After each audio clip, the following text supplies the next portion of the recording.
this is Karen with newclevelandradio.net, and it's time for Care Notes with Doug Wilber.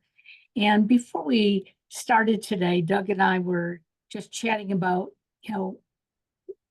what is the path we're going to take today? And Doug, you opened up what I think is going to be a good can of worms, because I think it's not a subject that people want to plan ahead for, because it sort of says that we're really mortal beings, and one of these days we might not be able to take care of ourselves. So go ahead. Oh, sure.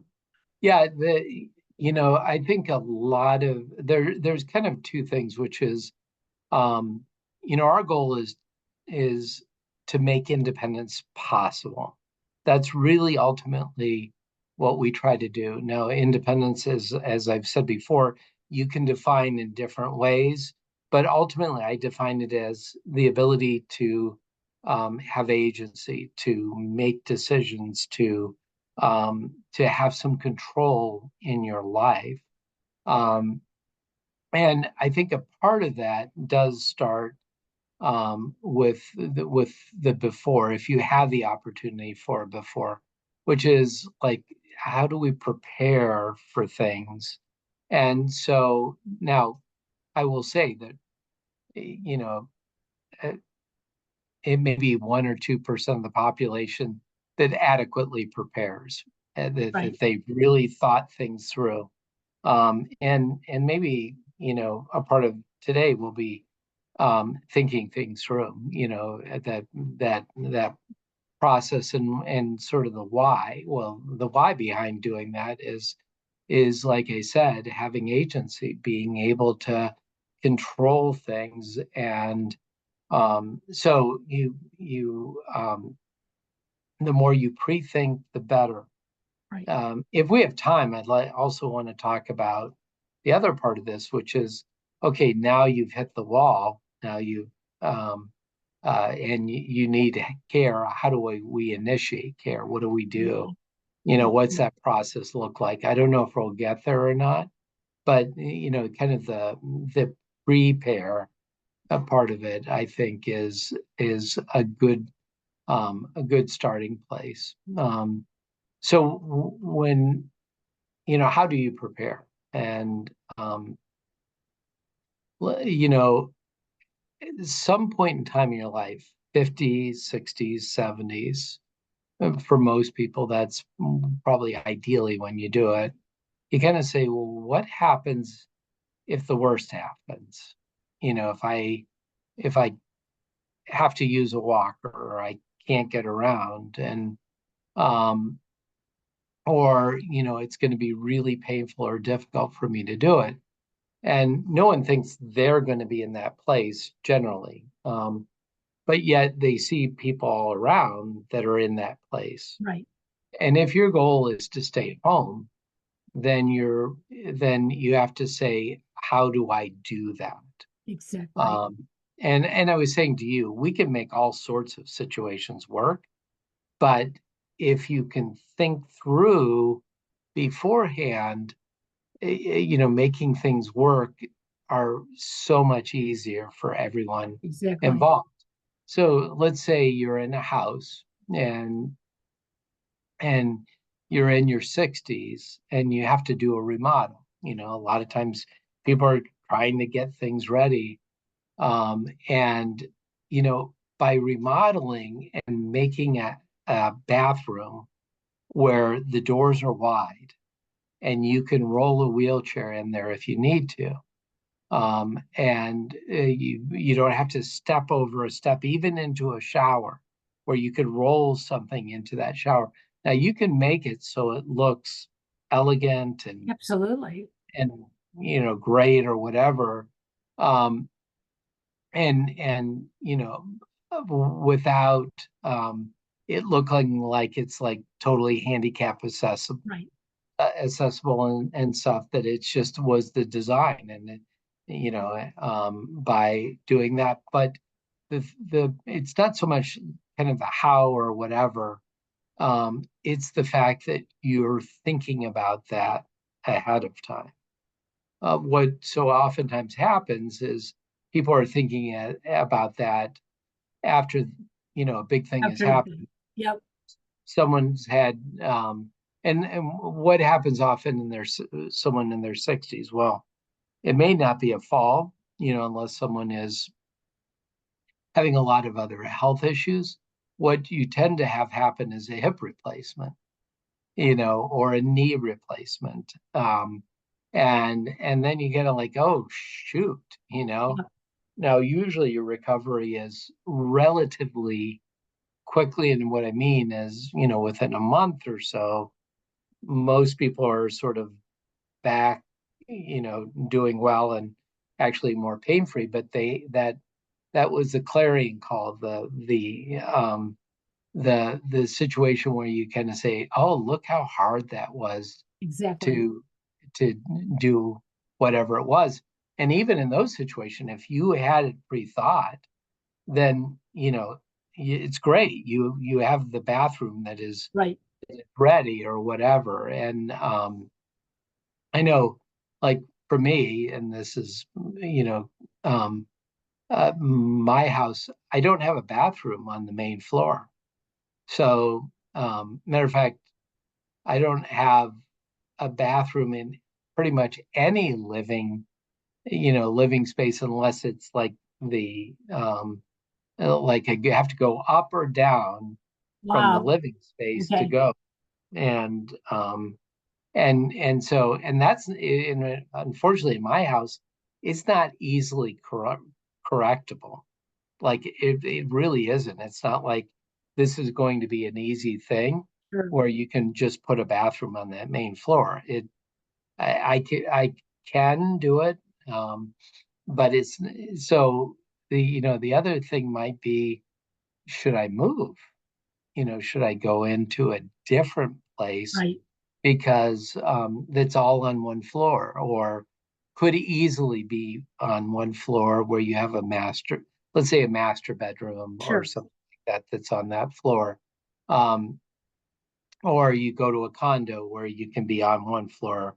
Maybe you have an upstairs, but you never have to go there. Sure. And those are the things that I think, that rethinking and saying, okay, also downsizing, like, do I really need this much house?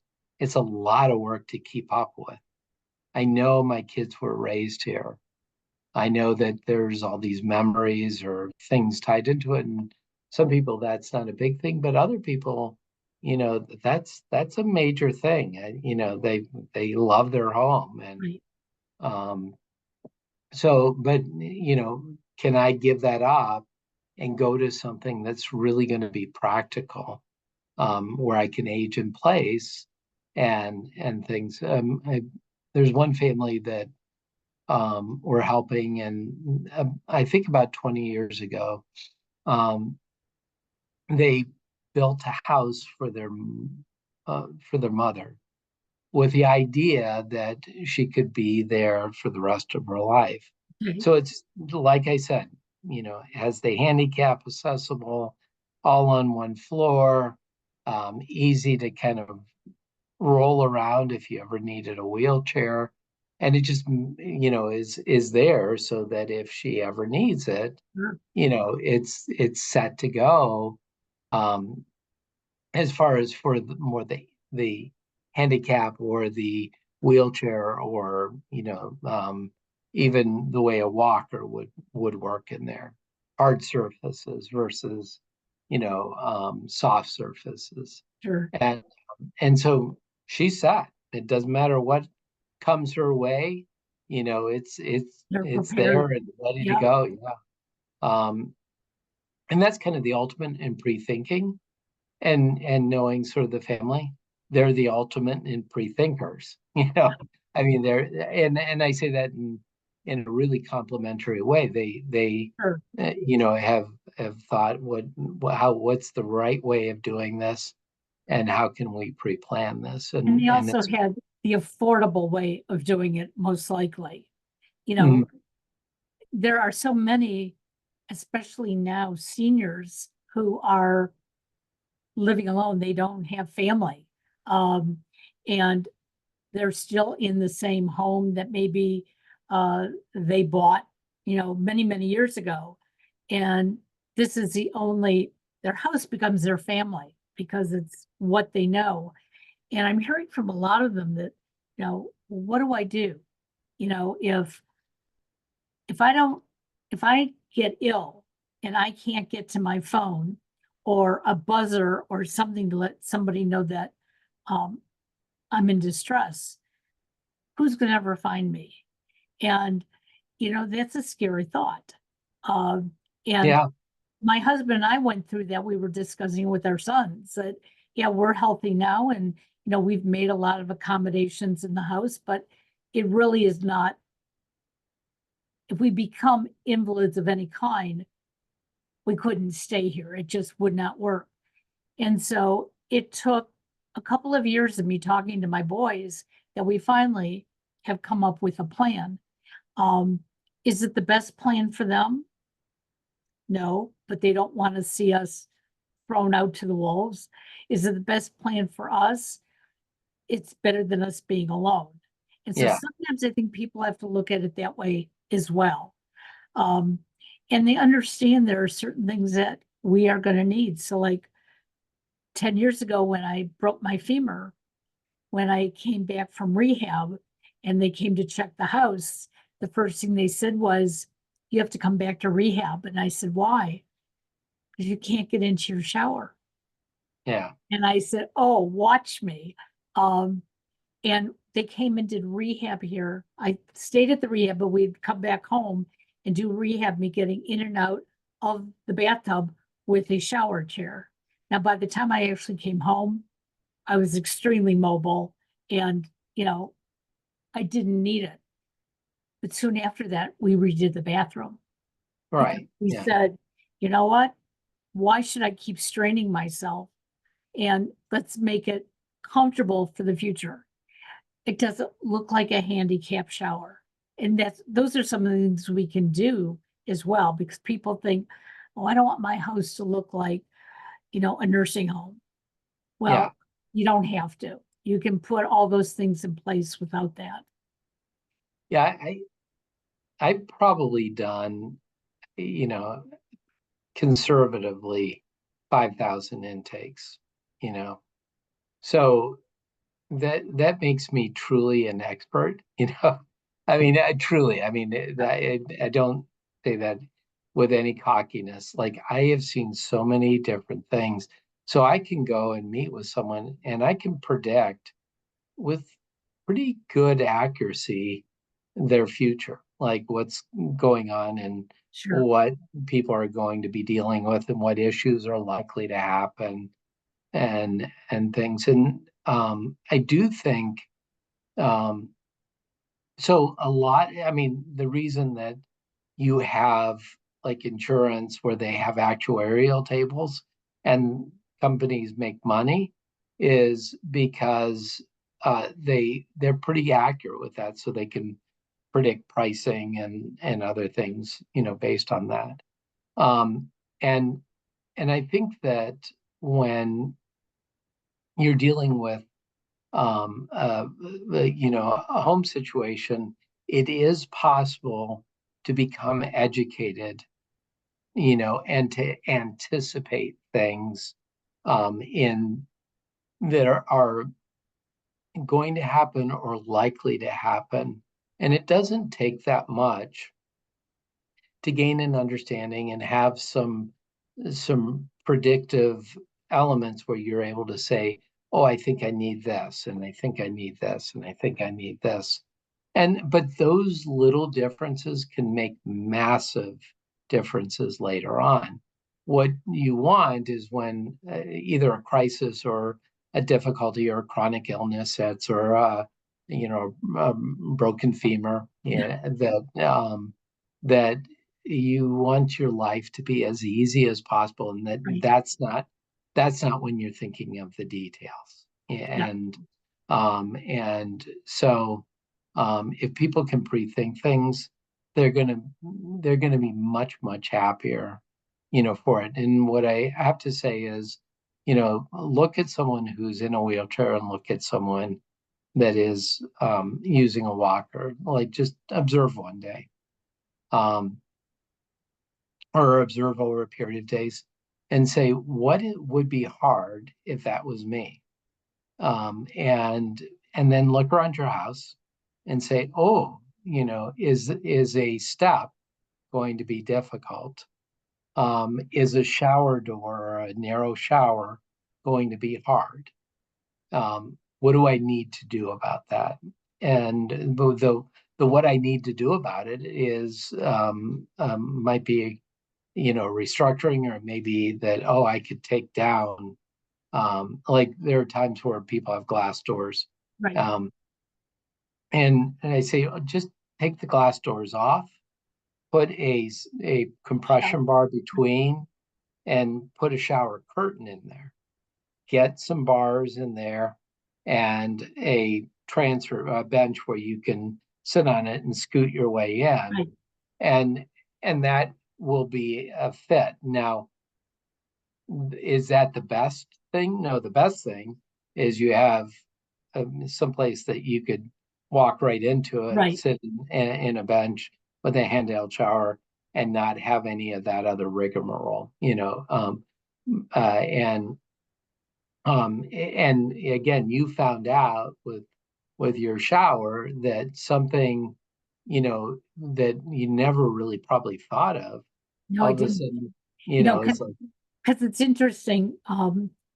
When my parents sort of downsized and moved into their last apartment, when my dad got ill, um, he knew right away that it was going to be difficult for him to get in and out of the shower. And he said to my mother one day, I'm not an invalid. I don't want you, helping me. And so they did talk to, I don't know who it was, but somebody who found them this seat that sits on the edge of the tub, but it was yeah, raised. He could sit on it and swing his feet around, but then it had a bar. So that was part of his stabilization in the shower. Um, mhm, and he was so grateful that, he realized that he was still capable to do certain things, but right, needed some additional help. And, he said he didn't have to remodel his bathroom. He just got this one little thing and it worked. And yeah, so that was my first reaction too when I came home and they said, no, you're not coming home because you can't get in and out of your shower. I said, we're going to find something like that, which we did. yeah, Mine was more portable. And there are days when I'm really, really tired and my leg aches. I will use it, even though I have a walk-in shower. I use that chair. I'll sit on it and transfer myself into the shower itself. So yeah, um, I'm not an invalid, but I can still use things that make me feel comfortable. right, yeah, no, um, and I think those days remind you of, like, oh, what if this was every day, Absolutely. Um, Absolutely. and I do think that sometimes you'll get those, as I say, the clarion call, the thing that says, yeah, yeah, maybe I should think about this. And sometimes it's an ache or pain, sometimes it's the other. And I mean, people might think, gosh, this is a morbid conversation that I have to think about it. I don't want to think about it. And you going back to your, you know, part that you said at the Right. beginning, which is, but we do need to think about it, with it, because um, in part so that we don't have to think about it later. Right. I mean, that's really ultimately what it's all about, is When you you're when prevent things. when you're helping your clients, this is something that we did for my mom. About a year before she had her stroke, she was having her lady friends in the apartment area come for lunch. And she put something on the stove, went, took her shower, came out and had a small kitchen fire. Yeah, Um, and we realized that that was going to be very dangerous for her. And so we had her stove disconnected. And actually, she went along with it very well. She knew that she could use her microwave Mhm. She could still get meals, where she was living, but she didn't want to hurt anybody else. And that was her first reaction. So have you ever recommended that in somebody's home that maybe the stove should be disconnected or certain appliances should not be available? Oh yeah, yeah. I mean, if people start having memory issues um, where they can put themselves or others in danger, then you have to kind of say, well, what is the source of it? Well, maybe it's memory, and is this something that um, you're going to have something that would prevent it from being a problem? Um, and if not, sometimes the way to do it is to actually disconnect Yep, something, and it is common for people, common not in a good way. I mean, common in a really dangerous way for someone to leave the stove on, right. um, or to forget that they have a pan on the stove, and then all of a sudden they have a fire. Right. Um, I remember my grandmother one time, and it was just, I think in her case, it was just that sudden forgetfulness, but she turned on her stove and she put the electric pot on the stove. It was a coffee pot. She Yep, put it on the stove, and it was just one of those things. She was actually generally pretty sharp, but it could have caused a major fire. right, right. And so, I mean, when you start seeing things like that, you have to say, okay, what do we need to do? And disconnecting is one of those things that we see happening fairly frequently. And like you said, the microwave is another choice, but even a microwave can be dangerous if Right. someone puts, popcorn on for 20 minutes, you're gonna have a fire in that microwave, Exactly. you Yep. know. So yeah, so pre-thinking things, maybe but there are going to be times where you're going to not have pre-thought it. You're now in the midst of something, and maybe next time we can talk about that and talk about, what does this process look like, Absolutely. engaging a company like ours. And I will say that, it's not the end of the world if you hadn't pre-thought it, because we will adapt. We will figure out a way. Um, you know, uh, Cleveland is made up or the Cleveland area is made up of homes that were built in a time where they were absolutely not thinking about wheelchairs. Sure. Okay. And why I don't know, because there were older people in the homes then, but they weren't. And so, you have many homes that will not fit a standard sized wheelchair. Well, you can't even get a wheelchair around a corner. Right. And yeah, and so, how is it that a company like ours or families that are taking care of someone are able to adapt their place? And there are ways. There are things that you can do without major construction, where you can make even that work, in Absolutely. those circumstances. So, and that I think is when oftentimes you um, elicit the help of a company like ours to say, what are you doing? Have you ever Yep. thought of it? Look online, figure out what people are doing, and just know that there are some, solutions. Some are simple, some are a little less simple, but where we can make things happen even then. So, And I think we have to stop being so afraid of thinking about the future. When we're younger, we think about the future, yeah, who we're going to marry, how many kids we're going to have, where we're going to work. We think all those things through. But we get to a certain point of our lives, and I don't know if it's 50, 60, or 70, where we say, I don't want to think about that because that makes me old. But since my husband and I redid our shower, and that was the first thing that we adapted. I now look at things saying, how can I live my best life? Right. And I'm still looking at my townhouse knowing that this is not the best configuration for us. And so we're not moving tomorrow, but we're thinking about, hey, what do we need to do? And we don't want to wait until one of us gets hurt. So it's okay to think about it. It's okay to ask the questions and get prepared. And, I think there's a lot of us out there with wanting to ask the questions, but we don't want people to think that there's anything wrong with us. And All there's right. nothing wrong if you ask the questions. Yeah, no, for sure. And yeah, the